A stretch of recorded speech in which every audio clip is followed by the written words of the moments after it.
can you say to the Tibetan people who have been divided by the regions, for example, Amur, Congo, Kham, Utsang, what can you say to them to tell them to stop with the fighting? What is the next step after Tibetan Resolve What Act? countries are you hoping that will side with us and America?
$600 billion worth of goods and services from China every single year. And they export only 200 billion US dollars worth. So you have a trade deficit of $400 billion US dollars every single year. And that's only from the 27 European countries. Add to that the trade deficit of United States with China, India with China. All that adds up to trillions of dollars. So when China has all these trillions of dollars worth of foreign exchange reserve, then they splurge it on space technology, on military, on artificial intelligence, on Belt and Road, creating all these dead economies around the world. That argument also we try to use. So if China has less money, they will have to listen to the West. Now they pivot is towards this global South. Global South are the developing or countries, right? Africa, Latin America, Southeast Asia, the SCO, Central Asian countries. But the question is, how much purchasing power does these countries have? Very limited. And if China exports all its overcapacity to these countries, flood these countries' market with all the cheap products, it's going to kill all their small and medium scale industries. Only then will they realize. So we have to start speaking about it now. So it's more like prophecy. You don't need clairvoyance to say that. You just look at the reason, logic behind what's happening. It's inevitable. So that's how you try to convince countries not to do certain things. Does it make sense? Yeah.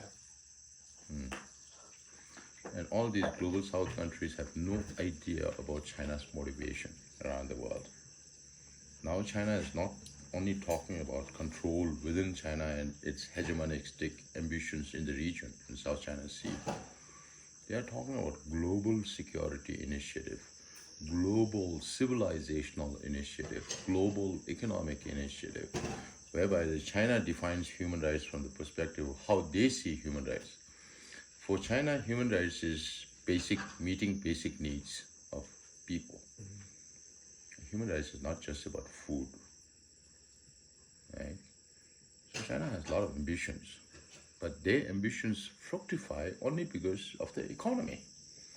And when you have money, then you have military power, then you have political power. Right? The only power that China doesn't have is moral power because nobody trusts them. So these are the arguments you have to use when you deal with governments. Now China is producing mass scale, on a mass scale EV cars. The United States has learned its lesson over the last 24 years since the signing of free trade agreement with China in 2001 and China's entry into World Trade Organization in the same year. So US imposed 100% tax on Chinese EV cars. Now Europe is trying to follow suit. So when US imposed that, I was traveling in Europe in 5 countries. And I was telling them, okay, now we saw what US did. We are watching what Europe is going to do next. Now, if you understand the situation, the system, it's not national governments who decide how much tariff they should put on imports. It's the EU Commission as a whole. So they decided to impose 17 to 34% tax on China's EV cars. Right? Now China is trying to evade these by installing manufacturing units in Hungary, where the president of Hungary, Mr. Orban, is close to Russia and China. Now they are trying to build another plant in Turkey because Turkey has customs waiver agreement with European Union. So if you produce in Turkey, you don't have to pay tax to export to other countries. So these are all games that every country play with each other. How to evade, how to get around it.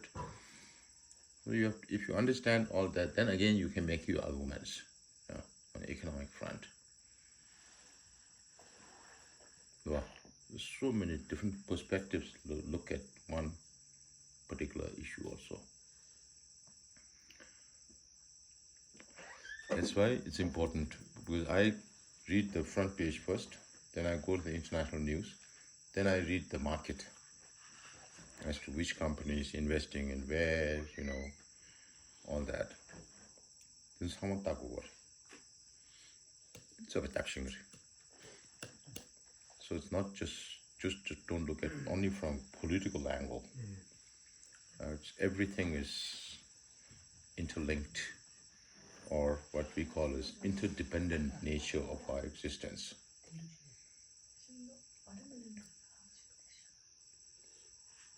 Wow. Sometime among we are like a chair among we that you can share the way you can look the share it would share the way I share say here. Karlatu. This I met His Holiness this morning. Yeah. 단다 군중이 첨디디 니나 열 고주 고시다 생 춘주 단다 제 단다는 내셔 그디 이때마다 연제로 그랬어. What is the next step after the Tibetan Resolve Act? After the Tibet Resolve Act. That's the big and most important question. So we have been, since I came to DC this Monday, we have been strategizing amongst ourselves and also with senior members, senior staffers in the Congress. So we met and we discussed about what can we do in the United States. And with this, now we say, okay, we are one step ahead of our struggle, right?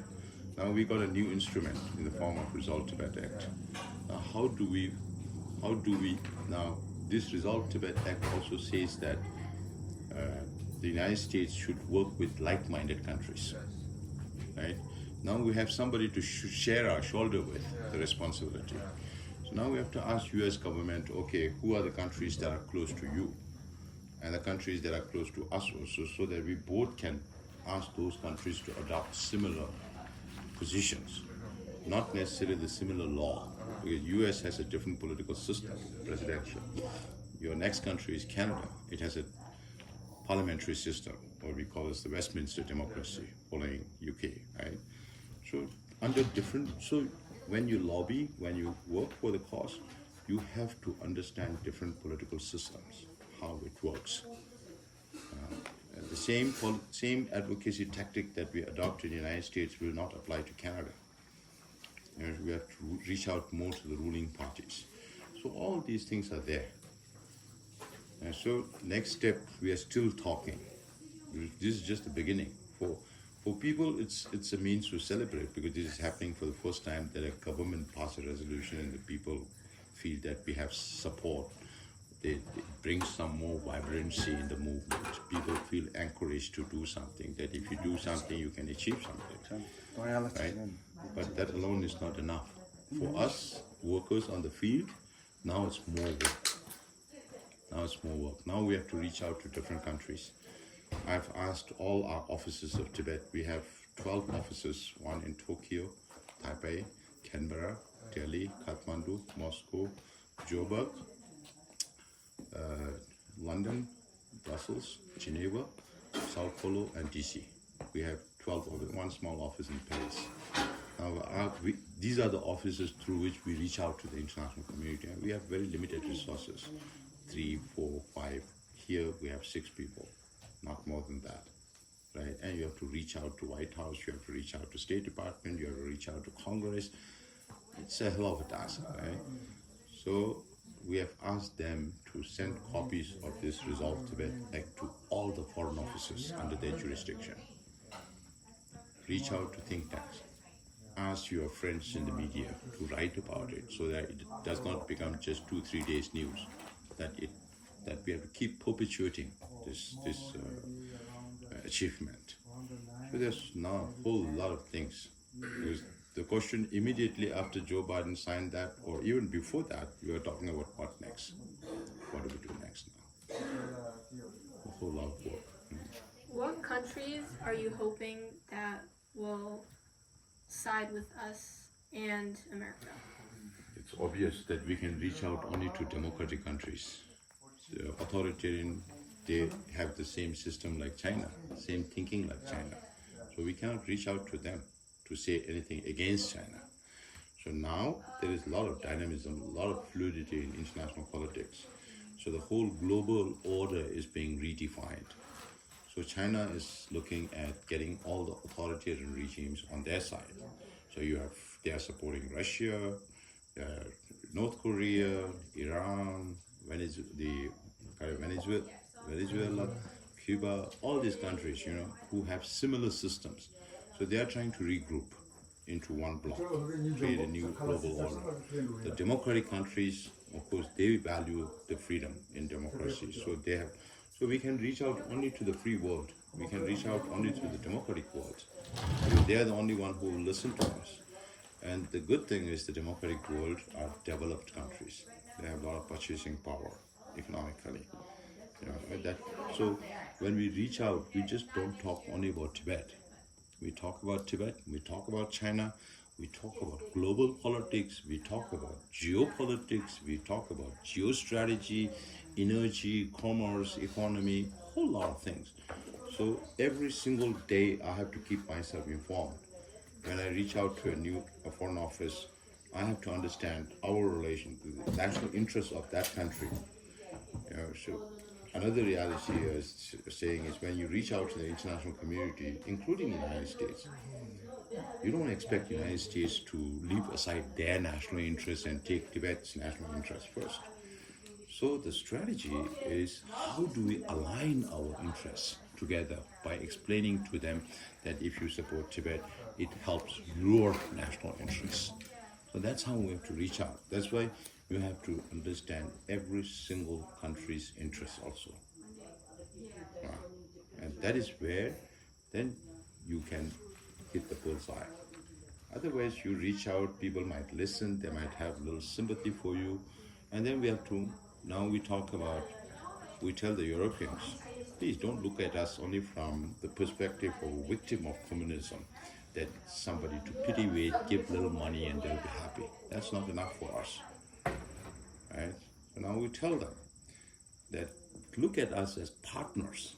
If you want to bring about positive change in China, because nobody wants anarchy in China, because China is the second largest economy in the world. It's going to have global consequences, and nobody will listen to that also. If we say that, then we are going on the extreme, right? So we have to convince other people in a manner that aligns our interests with their interests. Then only we gain traction in whatever we do. If we speak about things that cannot be achieved, then it's just one time. That's it. You meet that person, you explain, and they agree with you or don't agree with you. That's it. So it has to be done in a very meticulous way. So that is why you have to know a lot of things. You have to study a lot of things. Just because I'm Sikyong does not necessarily mean to say that all knowledge just comes into my mind, right? I have to read. Now there are a lot more articles, a lot more analysis on China. Every single day, in our office, one person collects all those information and sends it to us, and we have to read that. And particularly if it is a expert analysis or think tanks research work, it's more trustful because they look at different dimensions of an issue. But if it's a newspaper report, then you have to cross-check several times before you tell it to others, because newspaper reports could be very, very misleading also. So that's why you have to have a very good understanding of how global politics works, how each of this. So we watch every G7 meeting, every G20 meeting, every BRICS meeting, every SCO meeting. SCO is Shanghai Cooperation Organizations in the Central Asian part. Now Belarus has also become a member of that country. How does that impact our system? You have to look at ASEAN. Now you have new formations like AUKUS, Quad, so many multilateral forums. You have to watch all of that, and you have to keep convincing the governments. Don't forget to mention Tibet in the G7 communique. So we have to keep reminding them. And if you don't mention Tibet, then people think Tibetan issue is no more there. There's so many things you have to learn, keep reading, keep watching, and then apply your mind as to how will this situation help us in explaining our situation. So we talk about China's economy also. I have a lot of numbers. I can talk about a lot of them because I read. And I have a flair for numbers also. And that's how you convince people to do what you want them to do.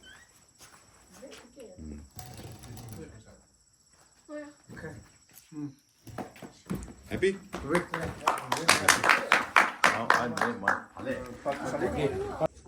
What can you say to the Tibetan people who have been divided by the regions? For example, Ambo, Kham, Utsang. What can you say to them to tell them to stop with the fighting and arguing? That's why I say, if you look at other struggles around the world, let's look at Eastern Europe, Latvia, Lithuania, Estonia. These countries became part of Soviet Union, right?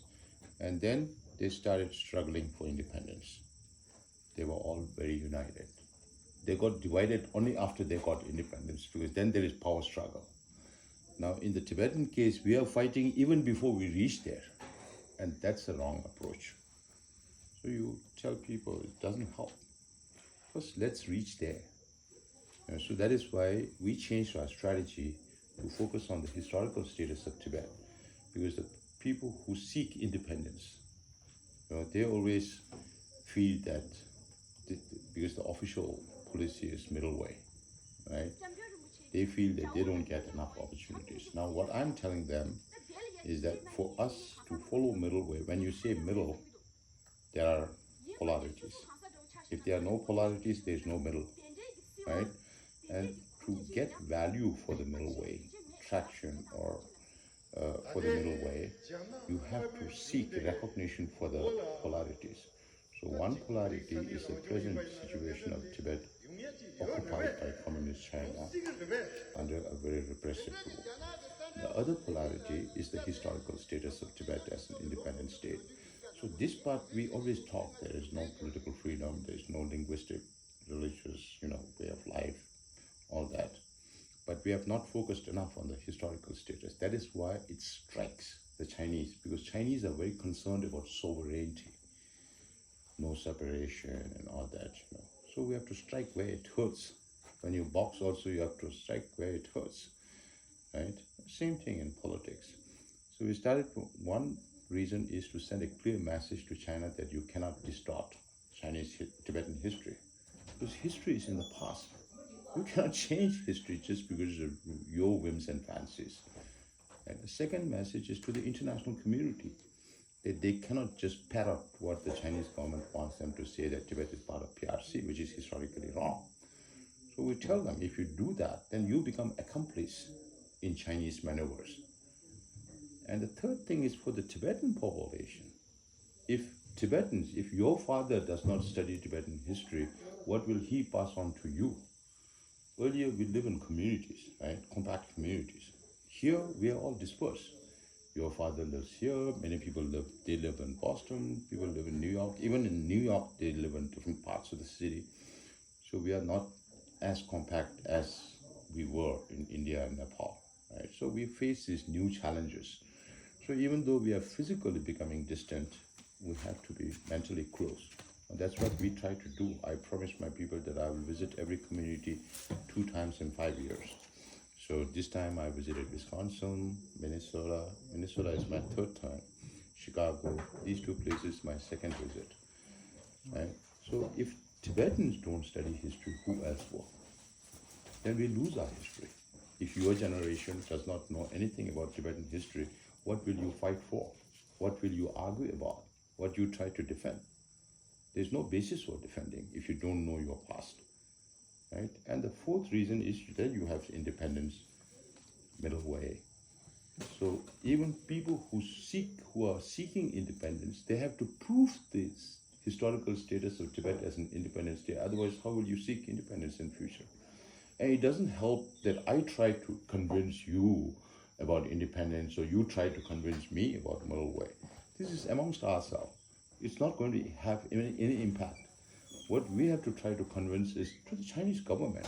And if the Chinese government doesn't listen, then we reach out to the international community for support. But I always say that we have to keep 2 facts in mind. One is that if you are trying to seek solution through the middle way, then it can be only through by dealing with the Chinese government, by negotiating with them for mutually beneficial solution that will be helping both the Chinese people and the Tibetan people. Right? So there's no necessity for us to fight amongst each other. Right? So I say, okay, we have to cross this river. So till we reach the bank of the river, we have to do the same thing, historical status. So why can't we work together? Let's reach the bank of the river first. Then let's think about how to cross that river. Until that time, we are on the same page. Right? So that's how we try to bring people together instead of dividing. Then regionalism, that's because of narrow-mindedness. Too much narrow-mindedness. You think only about your provincial benefits, not the larger interests of Tibet. And that's where we fail. And this time, I'm saying one message of the Resolve Tibet Act is that if we are all able to cooperate together, put all our energies together, then there are definitely ways to achieve things, just like we achieved this Resolve Tibet Act. That was really well put out. Kung palit ka siya, palit. Kung palit ka, paano tsaka? Tanda